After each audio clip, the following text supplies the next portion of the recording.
છે તે કોઈ પણ અર્થતંત્રનું હૃદય છે, એટલે કે શરીરમાં જે હૃદયનું કામ રહેલું છે, બરાબર, લોહીને ફિલ્ટર કરવાનું અથવા નસે નસ સુધી જુદા જુદા પાર્ટ સુધી પહોંચાડવાનું, તેમજ અર્થતંત્રમાં નાણાં બજારનું કાર્ય પણ હૃદયની સાથે સંકળાયેલું છે.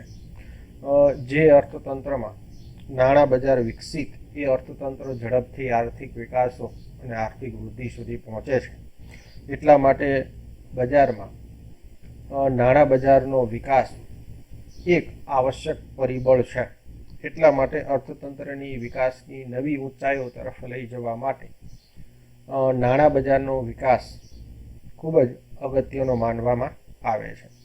અહીંયા અર્થતંત્રોના સંદર્ભમાં જોઈએ તો કે દરેક રાષ્ટ્રમાં નાણાં બજારની સ્થિતિ જુદી જુદી જોવા મળે છે. અલ્પ વિકસિત રાષ્ટ્રોમાં નાણાં બજારની સ્થિતિ અલ્પ વિકસિત અથવા વિકાસકાળમાં હોય છે. જ્યારે વિકસિત દેશોમાં આપણે જોઈએ તો નાણાં બજાર છે તે પૂર્ણ રીતે વિકસિત થયેલું જોવા મળે છે. એટલે આ નાણાં બજારની જે જુદી જુદી વિકાસશીલતા છે તેના સંદર્ભમાં અર્થતંત્રમાં નાણાં બજારના વિકાસની સાથોસાથ અર્થતંત્રનો વિકાસ છે તે હકારાત્મક સીધા સંબંધ તરીકે જોડાયેલો અને પ્રસ્થાપિત થઈ શકે તેમ છે. હવે નાણાં બજારના અહીંયા એના આપણે વિકાસની કક્ષાએ તેના બે પ્રકારો છે તે આપણા અભ્યાસક્રમમાં છે, તેને આપણે વિગતે સમજવાનો પ્રયત્ન કરશું. કે નાણાં બજારના વિકાસની કક્ષાના આધારે તેના બે વિભાગોમાં વર્ગીકૃત કરવામાં આવે છે. એક છે વિકસિત નાણાં બજાર અને બીજું છે અવિકસિત નાણાં બજાર. હવે અહીંયા આજે જે આપણે સમજવાનો પ્રયત્ન કરશું તે વિકસિત નાણાં બજાર વિશેનો અભ્યાસ છે અથવા તેની માહિતી છે તે આપણે સમજવાનો પ્રયત્ન કરશું. હવે નાણાં બજારના વિકસિત નાણાં બજાર કોને કહી શકાય તે તેનો અર્થ અને તેની લાક્ષણિકતાઓ છે એ બંને આજે આપણે સમજશું. હવે વિકસિત નાણાં બજાર એ કોઈ દેશ માટે એક આર્થિક સ્થિતિ એ આદર્શ સ્થિતિ બની જાય છે અને આદર્શ સ્થિતિ છે તે ગણવામાં આવે છે. એટલે કે અર્થતંત્રમાં દેશના આર્થિક વિકાસની કક્ષા એ નાણાં બજાર દ્વારા આપણે જોઈ શકીએ છીએ. એટલે કે અર્થતંત્રની વિકસિતતાનો આધાર તેની નાણાં બજારના વિકાસ સાથે જોડાયેલો છે, જેમાં જે અર્થતંત્રની આદર્શ સ્થિતિ પણ દર્શાવે છે. બીજી મહત્વની બાબત છે કે નાણાં બજાર છે તે અર્થતંત્રના વિકાસ સાથે હકારાત્મક સંબંધની કક્ષામાં વિકસિત હોય છે. અને ત્રીજી બાબત એ પણ કહી શકાય કે વિકસિત નાણાં બજાર એ કોઈ પણ દેશના આર્થિક વિકાસને માપવાની પારાશીશી તરીકે પણ જોવામાં આવે છે. એટલે કે કોઈ અર્થતંત્ર વિકસિત છે કે અલ્પ વિકસિત તેનો આધાર તેમાં રહેલા નાણાં બજારની વિકાસશીલતા ઉપર આધારિત છે, માટે તેને પારાશીશી તરીકે ઓળખવામાં આવે છે. ચોથી મહત્વની બાબત છે કે કોઈ પણ અર્થતંત્રને જો વિકાસની ગતિ વધારવા માટે અને વિકાસ પ્રાપ્ત કરવા માટે નાણાં બજાર એ આર્થિક વિકાસની પૂર્વ શરત માનવામાં આવે છે. એટલે કે તમારા અથવા કોઈ પણ રાષ્ટ્રના આર્થિક વિકાસ સાધવા માટે નાણાં બજારનો વિકાસ પૂર્ણ કક્ષાએ થાય તો જ અર્થતંત્ર છે તે આર્થિક વિકાસના જુદા જુદા હેતુઓ તે સિદ્ધ કરી શકે છે અથવા વિકાસની પૂર્ણ કક્ષા તરફ લઈ જઈ શકાય છે. તો મિત્રો અહીંયા નાણાં બજારના વિકાસની સાથે આ ચાર બાબતો છે એ પ્રસ્તાવનામાં લખી શકો અને તેના મહત્વના સંદર્ભમાં પણ તમે વિચારી શકો. એટલે કે વિકસિત નાણાં બજાર એક આદર્શ સ્થિતિ છે, એ વિકાસની કક્ષા નક્કી કરે છે, તે અર્થતંત્રને માપવાની પારાશીશી છે અને વિકાસની એક પૂર્વ શરત છે. માટે વિકસિત નાણાં બજાર હોવું એ કોઈ પણ અર્થતંત્ર માટે આવશ્યક ગણવામાં આવે છે. હવે મિત્રો આપણે જોઈએ કે આ વિકસિત નાણાં બજાર છે શું, બરાબર, તેની ડેફિનેશન અને તેની અર્થ સમજવાનો પ્રયત્ન કરીએ. હવે જે કોઈ દેશમાં સમગ્ર નાણાં બજાર પર તે દેશની મધ્યસ્થ બેંકનો અંકુશ હોય છે. સમજો મિત્રો, કોઈ પણ અર્થતંત્રમાં અથવા કોઈ પણ રાષ્ટ્રમાં અથવા કોઈ પણ નાણાં બજારમાં જે મહત્વની બાબત છે કે અર્થતંત્રના વિકાસ સાથે અથવા સમગ્ર નાણાં બજારનો જો અભ્યાસ કરવામાં આવે તો આ નાણાં બજારમાં પર દેશની છે મધ્યસ્થ બેંકનો અંકુશ હોય છે અને રિઝર્વ બેંક નાણાકીય નીતિના અમલ દ્વારા નાણાં બજારનું અસરકારક રીતે નિયમન કરવા માટે શક્તિમાન હોય તે નાણાં બજારને વિકસિત નાણાં બજાર કહેવાય છે. તો અહીં આપણે જોઈ શકીએ છીએ કે કોઈ પણ રાષ્ટ્રમાં વિકસિત નાણાં બજાર કોને ગણી શકાય? તો કે એ દેશના જે નાણાં બજાર છે એ નાણાં બજારમાં મધ્યસ્થ બેંકનો અંકુશ અથવા તે નિયંત્રણ છે, બરોબર. તે કેવું હોવું જોઈએ? તો એક તો મધ્યસ્થ બેંક છે તે નિયમન કરવા માટે શક્તિમાન હોવી જોઈએ અને સાથોસાથ તે મધ્યસ્થ બેંક સાથે, સમજો મિત્રો, મધ્યસ્થ બેંક દ્વારા જે કાંઈ નાણાકીય અથવા મોનેટરી પોલિસી જે કાંઈ નીતિ નક્કી થાય છે તેનો અમલ છે હુબહુ બજારમાં દેખાવો જોઈએ. એટલે કે નાણાં બજારનું અસરકારક રીતે જો નિયમન કરવા માટે તે શક્તિમાન હોય તો આવા બજારને આપણે વિકસિત નાણાં બજાર કહીએ છીએ. એટલે કે આ વ્યાખ્યા ઉપરથી આપણે એકદમ સ્પષ્ટ અંદાજ આવ્યો કે કોઈ પણ અર્થતંત્રનો નાણાં બજારના વિકાસનો આધાર કોની પર રહેલો છે? તો એ રાષ્ટ્રની મધ્યસ્થ બેંક ઉપર રહેલો છે. જો મધ્યસ્થ બેંક દ્વારા લેવાયેલા નાણાકીય નીતિનો અમલ સંપૂર્ણ રીતે બજારમાં થતો હોય તો તે અર્થતંત્ર છે તેને આપણે વિકસિત નાણાં બજાર તરીકે ઓળખીએ છીએ. તો આ વ્યાખ્યા છે બધા જ મિત્રોને એકદમ સરળ રીતે સમજાણી હશે અને સાથોસાથ વિકસિત નાણાં બજાર શું છે તેની પરિભાષા અથવા તેના શબ્દો છે એ પણ તમને સમજાણા છે. હજી પણ તેને આપણે ડીપમાં સમજવાનો પ્રયત્ન કરીએ, એટલે કે બીજી એક વ્યાખ્યા જોઈએ. હવે જે દેશમાં સંગઠિત નાણાં બજારનો પૂર્ણ વિકાસ થયેલો હોય અને બિન સંગઠિત નાણાં બજારનું અસ્તિત્વ નામશેષ થઈ ગયું હોય તેવા નાણાં બજારને વિકસિત નાણાં બજાર કહેવાય છે. ફરી એકવાર સમજો, ઉપરોક્ત જે વ્યાખ્યા છે તેને પારિભાષિક શબ્દોમાં અહીંયા વહેંચેલી છે. સમજો ઉપરની વ્યાખ્યા છે તે કઈ રીતે અહીંયા તેના શબ્દો ફેરવ્યા છે. પહેલી બાબત છે, આમાં કોઈ દેશની વાત કરીએ છીએ, એટલે કે કોઈ પણ અર્થતંત્રમાં સંગઠિત નાણાં બજાર અને બિન સંગઠિત નાણાં બજારનું અસ્તિત્વ કેટલું છે તેના આધારે નાણાં બજારની વિકસિતતા નક્કી થાય છે. ફરી એકવાર સમજો, કોઈ પણ દેશમાં સંગઠિત નાણાં બજાર અને બિન સંગઠિત નાણાં બજારનું અસ્તિત્વ કેટલું છે તે વિકસિત નાણાં બજાર ઉપર પ્રભુત્વ ધરાવે છે. જો સંગઠિત નાણાં બજાર છે તે પૂર્ણ કક્ષાએ વિકાસમાન થઈ ગયો હોય, સાથોસાથ બિન સંગઠિત નાણાં બજારનું અવશેષ અથવા તે બજારમાં કંઈ જોવા મળતું ન હોય તો તેવા બજારને વિકસિત નાણાં બજાર કહેશું. અહીંયા વ્યાખ્યા તમને ભારપૂર્વક એટલા માટે સમજાવાય છે કે અહીંયા જે બીજો પ્રકાર છે અવિકસિત નાણાં બજાર એ આપોઆપ તમને સમજાઈ જશે. હવે સંગઠિત નાણાં બજારનો પૂર્ણ વિકાસ ક્યારે થયો કહેવાય? તો કે સંગઠિત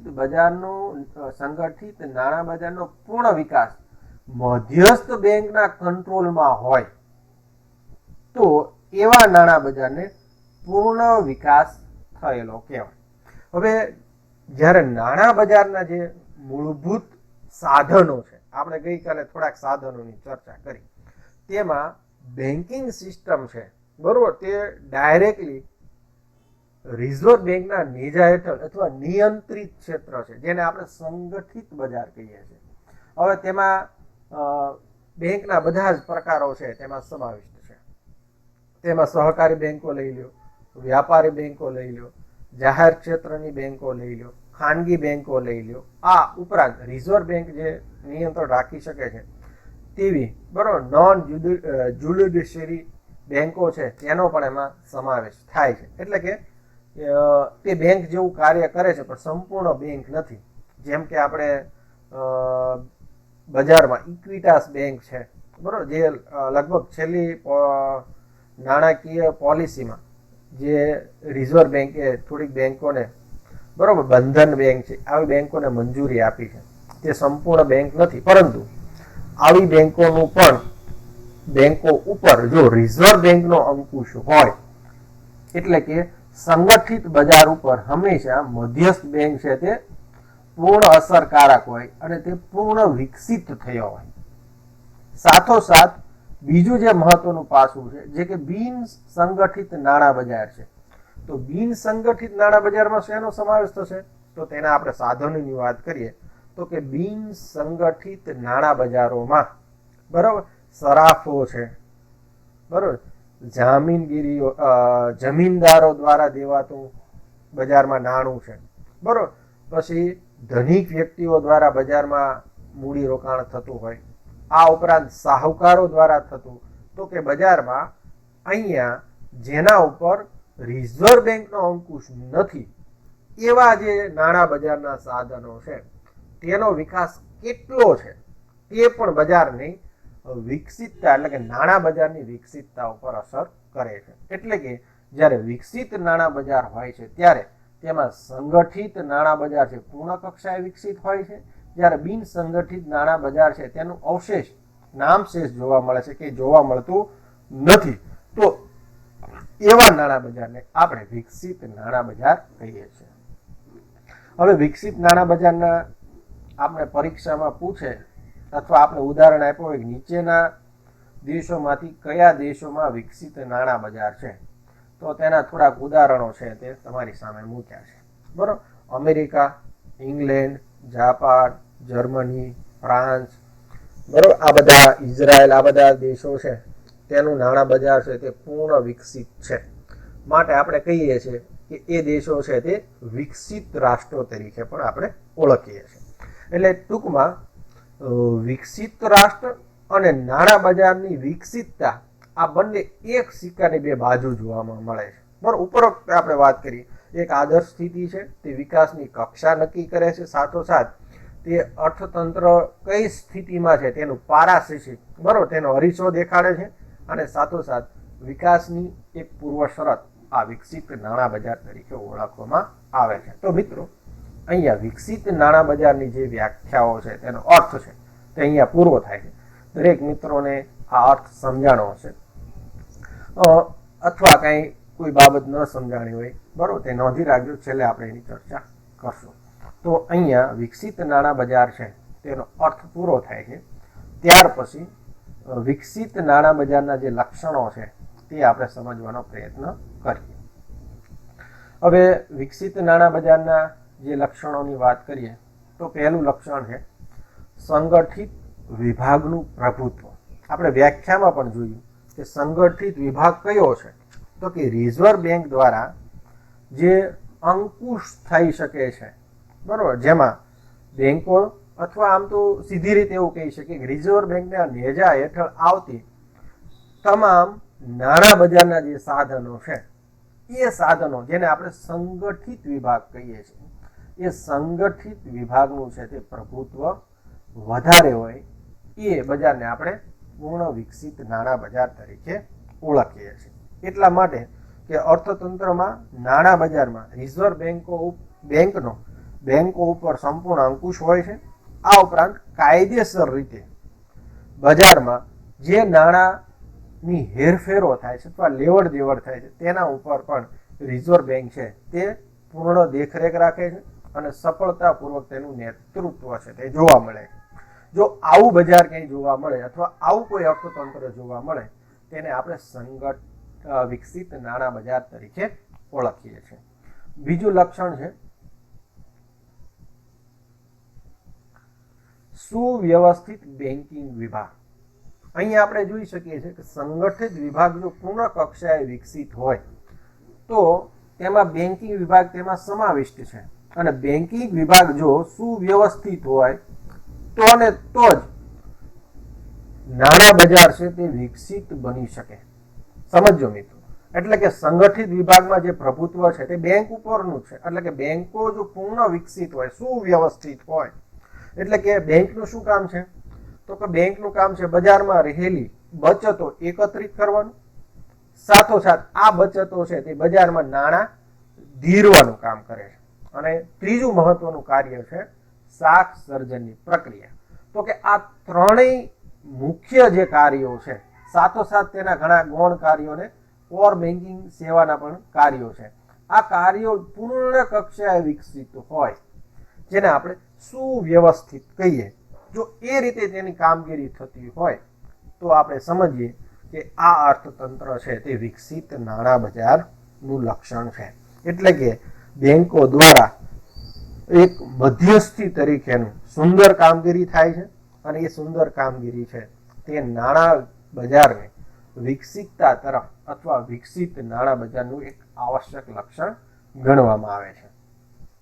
ત્રીજી મહત્વનું લક્ષણ છે સમગ્ર નાણાં બજાર પર મધ્યસ્થ બેંકનો અંકુશ રહેલો છે. એટલે કે બજારમાં રહેલા નિયંત્રિત અને અનિયંત્રિત બંને ક્ષેત્રો ઉપર રિઝર્વ બેંકનો, એટલે કે આર્થિક કક્ષાએ લેવાયેલા દરેક નિર્ણયો ઉપર કઈ બેંકનો અંકુશ હોય છે? તો કે દેશની મધ્યસ્થ બેંકનો અંકુશ હોય તો તેવા બજારને આપણે વિકસિત નાણાં બજાર કહીએ છીએ, જે આપણે વ્યાખ્યામાં પણ સમજવાનો પ્રયત્ન કર્યો.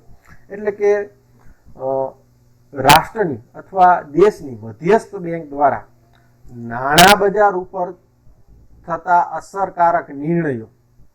હવે નાણાં બજારમાં કયા કયા અસરકારક નિર્ણયો હોઈ શકે? એટલે કે નાણાં બજારમાં છે, આમ તો જોઈએ તો કે બજારમાં તેજી મંદીની પરિસ્થિતિ ઊભી થાય છે, બરોબર. તો તેજીના સમયગાળા દરમિયાન, મંદીના સમયગાળા દરમિયાન જે કંઈ મધ્યસ્થ બેંકો જે કંઈ નિર્ણયો લે તે છેલ્લે સુધી પહોંચી શકે, બરોબર, અર્થતંત્રમાં તેનો હુબહુ આદેશનો પાલન થઈ શકે એવું બજાર હોય, એવો બેંક અથવા મધ્યસ્થ બેંકનો અંકુશ હોય તો તેને આપણે વિકસિત નાણાં બજારનું આગવું લક્ષણ ગણીએ છીએ. ત્યાર પછી સુસંકલિત નાણાં બજારનું માળખું. હવે આપણે વિચાર આવે કે મધ્યસ્થ બેંક છે તે અંકુશ સંપૂર્ણ રીતે મેળવી શકે, તો સંપૂર્ણ રીતે નાણાં બજાર ઉપર જો તેને અંકુશ મેળવવો હોય તો એ નાણાં બજારનું માળખું છે તે પણ પૂર્ણ વિકસિત હોવું જોઈએ અને સાથોસાથ સુસંકલિત હોવું જોઈએ. અને તો જ માત્ર નાણાં બજાર છે, બરોબર, તે પૂર્ણ વિકસિત ગણી શકાય. એટલે કે જે દેશના નાણાં બજારની વિવિધ સંસ્થાઓ એકબીજા સાથે ખૂબ જ નિકટતાથી સંકળાયેલી હોય, સાથોસાથ પરસ્પર પૂરક હોય અને એકબીજાને સાનુકૂળ બની ગઈ હોય, તો એવા માળખાને આપણે સુસંકલિત માળખું કહીએ છીએ. અહીંયા મને એક ઉદાહરણ દેવાનો, મને આમ તો મેં સાંભળેલું ઉદાહરણ છે, બરાબર. મારા એક ગુરુજી છે, તેઓ અમેરિકામાં ના મિત્રો ફ્રાન્સમાં છે તે એજ્યુકેશન કમિટી તરીકે એક ઇકોનોમિક્સ તરીકે જાય છે અને આ એક એન્શિયન બેંક અથવા એન્શિયન માણસોનું અભ્યાસ કરવા માટેનું એજ્યુકેશન, જેને આપણે ફેલોશિપ કહીએ છીએ. બસ ટૂંકમાં વાત કરું તો એ ફેલોશિપમાં ભારતમાંથી સાહેબનો, જે મારા ગુરુજી છે એમનો પસંદગી થયેલી. એક છે તે શ્રીલંકામાંથી એક ભાઈ હતા અને એક ભાઈ છે તે પાકિસ્તાનમાંથી. આ ત્રણેય વ્યક્તિઓનું છે એક કમિટી હતી. એ કમિટી છે તે ફ્રાન્સના એજ્યુકેશનનો અભ્યાસ કરવા માટે જાય છે. હવે તેમાં બન્યું એવું કે આ દરરોજ છે, આમ તો તે ભેગા એક જ હોટલમાં તેમનો ઉતારો હતો, દરરોજ જુદી જુદી ત્યાંની યુનિવર્સિટી છે તેની મુલાકાત લઈ તેમાં જે બાબતો છે તે નોંધતા. હવે એમાં બન્યું એવું, સમજો મિત્રો, જે અહીંયા સુસંકલિત નાણાં બજારનું મારે તમને ઉદાહરણ આપવું છે કે ત્યાં બજારમાં તેઓ દરરોજ જે પોતાની હોટલથી સમજો મિત્રો, એ હોટલથી દરરોજ યુનિવર્સિટી જ્યાં પહોંચતા ત્યારે તેમણે એક ચોક્કસ ત્યાં ટિકિટ લીધા વગર બસમાં મુસાફરી થતી. એટલે કે તમારે જાતે જ તમારું જે ડેબિટ કાર્ડ એટીએમ કાર્ડ હોય તેમાંથી તમારે એ ક્રેશ કરો એટલે તમારું ભાડું છે તે કપાઈ જાય. હવે બનેલું એવું તેમાં કે ટીટી ને એવું કોઈ આવે નહીં, બરોબર, બધા સેલ્ફ ડિસિપ્લિનમાં બધા હોય. હવે અહીંયા આ શ્રીલંકન ભાઈ અને આ ઇન્ડિયન ભાઈ છે એ બંને દરરોજ ટિકિટ લે, અને ત્રીજો જે ભાઈ છે પાકિસ્તાનનો, એ શરૂઆતમાં ટિકિટ લીધી, પછી એનું લાગ્યું આમાં કોઈ ચેકિંગ આવતું નથી, એને એટલે કે ટિકિટ લેવાનું બંધ કરી દીધું.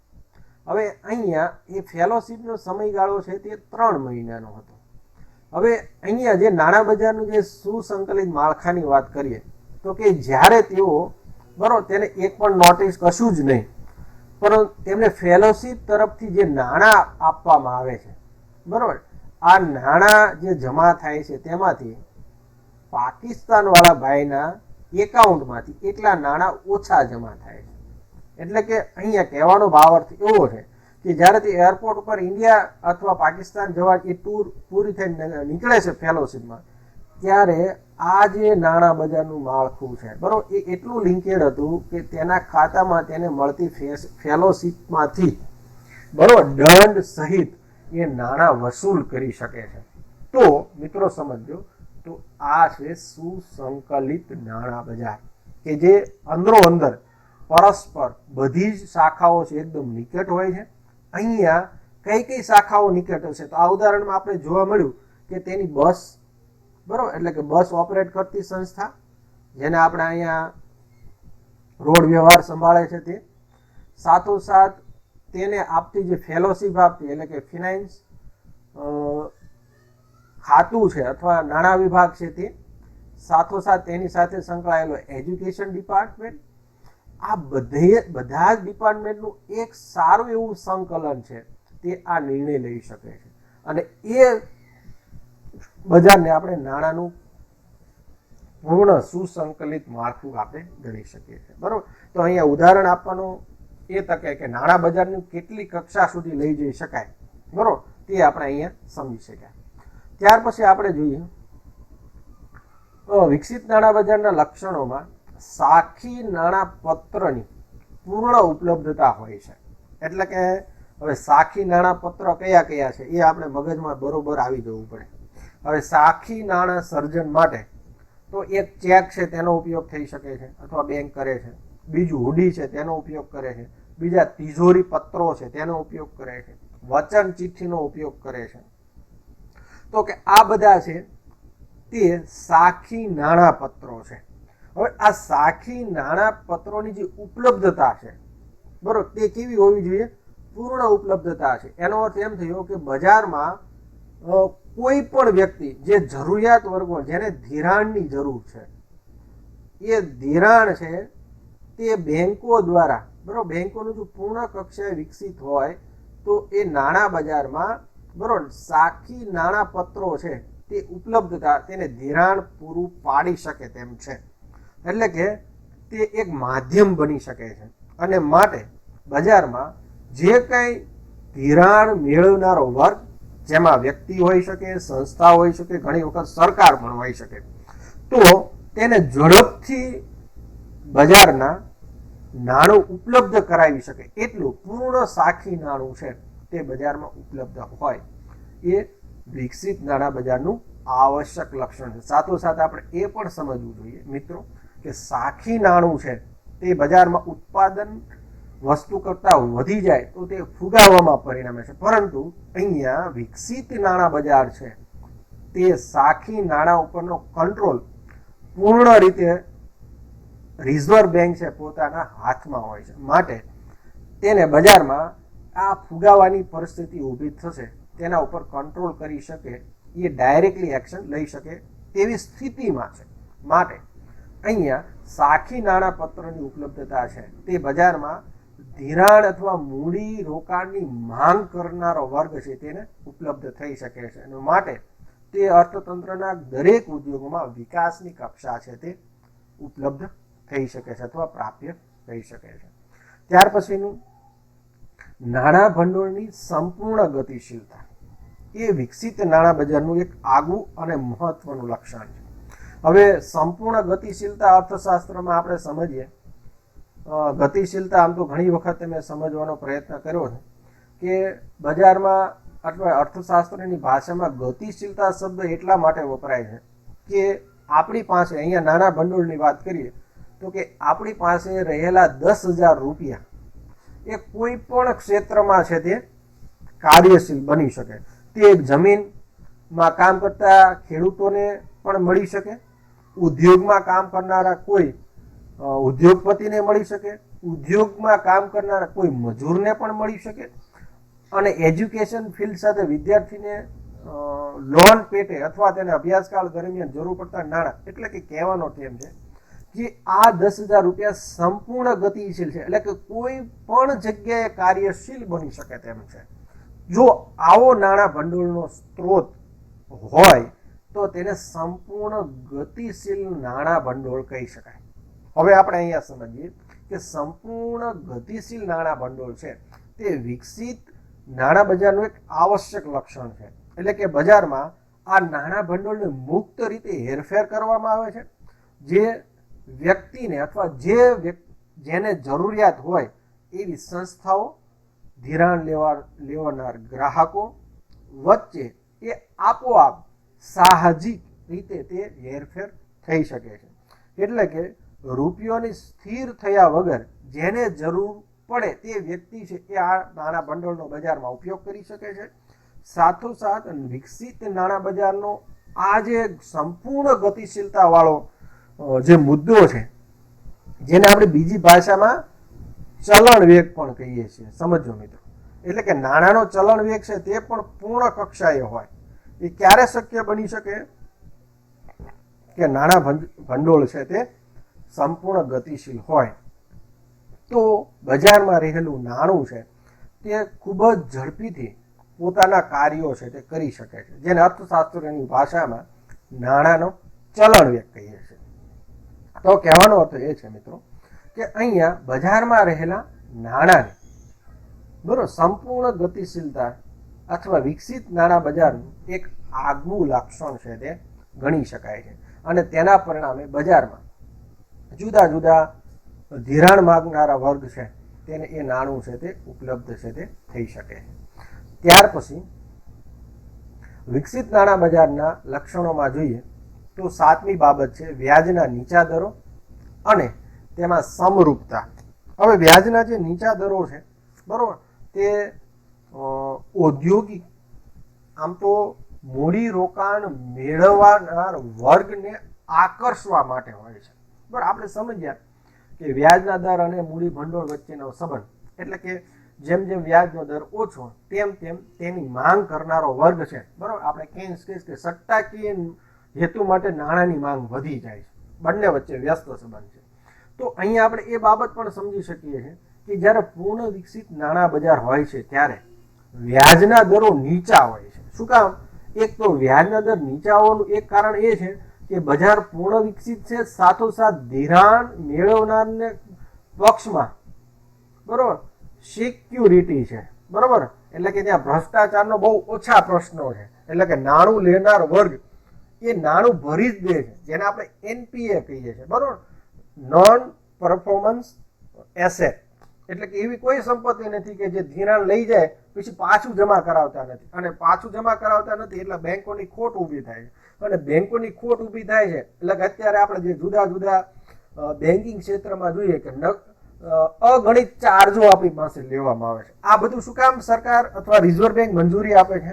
કે રિઝર્વ બેંક સમજે છે કે અહીંયા બેંકોને આટલું બધું જે નાણું છે તે NPA થઈ ગયું છે, એટલે કે બેંકોને બચાવવા માટે એક બુસ્ટર તરીકે આ બધા વેરાઓ છે તે ચૂકવવાની બજારમાં મંજૂરી આપવામાં આવે. એટલે કે અહીંયા જ્યારે આપણે વાત કરીએ છીએ વિકસિત નાણાં બજારમાં વ્યાજનો દર નીચો હોય છે, સાથોસાથ બજારમાં દરેક ક્ષેત્રમાં સમરૂપતા હોય છે. ઉદાહરણ તરીકે હું તમને વાત કરું કે અત્યારે આપણા જ બજારની વાત કરીએ, જો હું હોમ લોન લેવા માટે જઈશ, સમજજો મિત્રો, તો હોમ લોન છે મને 6% થી લઈ 8% સુધી મળશે બરોબર, કારણ કે હું એક સરકારી નોકરિયાત છું. હવે આનું આ બાબત છે, કોઈ બીજો કોઈ વ્યક્તિ અથવા જે ઉદ્યોગપતિ લેવા જશે તો તેનો દર છે તે 8% શરૂ થશે, બરોબર, જેવી તેના રિટર્ન ફાઇલ ભરી છે તેના ઉપરથી. હવે માન લો કે કોઈ ખેડૂત હશે તો તેને બેંક નાણું ધીરવા માટે જ ના પાડશે, કારણ કે તેની પાસે કોઈ, બરોબર, નાણું જમા કરાવે એવી એસેટ, એની પાસે સંપત્તિ હોતી નથી. તો કહેવાનો અર્થ એમ છે કે બજારમાં અહીંયા એક જ વસ્તુ માટે જુદા જુદા વર્ગ પાસે જુદું જુદું વ્યાજ લેવામાં આવે. જ્યારે વિકસિત નાણાં બજારની આ મુખ્ય ખાસિયત છે. એક તો નાણાંનો પુરવઠો ખૂબ જ વિશાળ પ્રમાણમાં છે, ધિરાણ લેનાર વર્ગ છે તે પણ તેની ચોક્કસતા અને બજારમાં એટલી પૂર્ણ વિકસિત છે તેની બધી સંપત્તિનો ખ્યાલ હોય છે. અને ચોથી બાબત, ત્યાર પછીની બાબત, તે દરેક વ્યક્તિઓ માટે સમરૂપતાની દ્રષ્ટિએ, બરોબર, કાર્યશીલ હોય છે. એટલે કે ખેડૂત જાય તોને પણ હોમ લોન એ વ્યાજના દરે મળે, કોઈ ધનિક વર્ગ જાય તેને પણ એ વ્યાજના દરે મળે, કોઈ નોકરિયાત હોય તેને પણ એ જ વ્યાજના દરે ઉપલબ્ધ થાય, જે નાણાં બજારની પૂર્ણ વિકસિતતાનું એક આગવું લક્ષણ છે, જેને આપણે સમરૂપતા કહીએ છીએ. તો મિત્રો, અહીંયા વ્યાજના દરની સાથે સમજો, જેમ વ્યાજના દર નીચે તેમ તેમ એ અર્થતંત્ર છે તે વિકાસના કાર્યો છે, બરોબર, તે સંસ્થાગત હોય, ઔદ્યોગિક હોઈ શકે. તો એ વિકાસ છે તે આપણે સીધી રીતે સમજીએ છીએ કે એ છે તે વધી જતા હોય છે. અને સાથોસાથ એ વિકસિત નાણાં બજારમાં છે એ જ વ્યાજના દરો છે તે નીચા જાળવી રાખે, તેની પણ આપણે વિગતે ચર્ચા કરી. હવે ત્યાર પછી 8મી બાબત છે નાણાં સંસ્થાઓમાં વૈવિધ્ય. બજારમાં જુદી જુદી સંસ્થાઓ, ટૂંકા ગાળાનું, મધ્યમ ગાળાનું, લાંબા ગાળાનું, બરાબર, લાંબા ગાળાનું જે નાણાં બજાર છે જેને આપણે મૂડી બજાર કહીએ છીએ, એ પણ આગળ આપણે એના પ્રકારોમાં સમજ્યા. એટલે કે દેશના અર્થતંત્રને ઝડપી વિકાસ કરવો હોય તો પૂર્ણ વિકસિત નાણાં બજારની એક આવશ્યકતા છે. અને પૂર્ણ વિકસિત નાણાં બજાર હોય તો એ બજારમાં નાણાં આપનાર સંસ્થાઓ છે તેમાં પણ વૈવિધ્યતા જોવા મળે છે. તમને અનુકૂળ હોય, બરોબર, તેવા સંસ્થાઓ સાથે તમે કામ કરી, બરોબર, તમે નાણાં મેળવી શકો છો. સાથોસાથ આપણે એવું પણ કહી શકીએ કે અહીંયા આ જે નાણાકીય સંસ્થાઓ છે તેના જુદી જુદી નાણાકીય સંસ્થાઓ છે તેની પાસે હરીફાઈ હોઈ શકે, બરોબર, અને એટલા માટે હરીફાઈ ઉપલબ્ધ હોય તો વ્યાજના દર પણ નીચા જશે અને ગ્રાહકને મળતી ફેસિલિટી છે તે પણ વધારે પ્રાપ્ય થશે. અને એ ક્યારે ને ક્યારે શક્ય બને કે જ્યારે તે ધિરાણ આપનાર અથવા નાણાં ઉપલબ્ધ કરનારી વૈવિધ્ય ધરાવતી સંસ્થાઓ હોય તો. એનાથી આપણે વિપરીત વાત કરી, જો ઈજારો હોય તો શું થશે? તો ઈજારો હશે તો સામેની નાણાકીય સંસ્થાને આપણે ફોલો જ થવું પડશે, બરોબર, તેના વિશેનું બીજું કોઈ ઓપ્શન આપણી પાસે રહેતો નથી. તો મિત્રો, અહીં આપણે બરોબર સમજજો કે નાણાકીય સંસ્થાઓ છે એનું વૈવિધ્ય એ વિકસિત નાણાં બજારનું એક આગવું લક્ષણ છે. એ બજારમાં ઉપલબ્ધ જે નાણું છે તે જરૂરિયાતવાળા વર્ગને સરળતાથી અને ઝડપી પૂરું પાડે છે. સાથોસાથ રાષ્ટ્રના આર્થિક વિકાસને છે તે પણ પૂર્ણ ગતિ અથવા વિકાસમાન શક્ય બનાવે છે.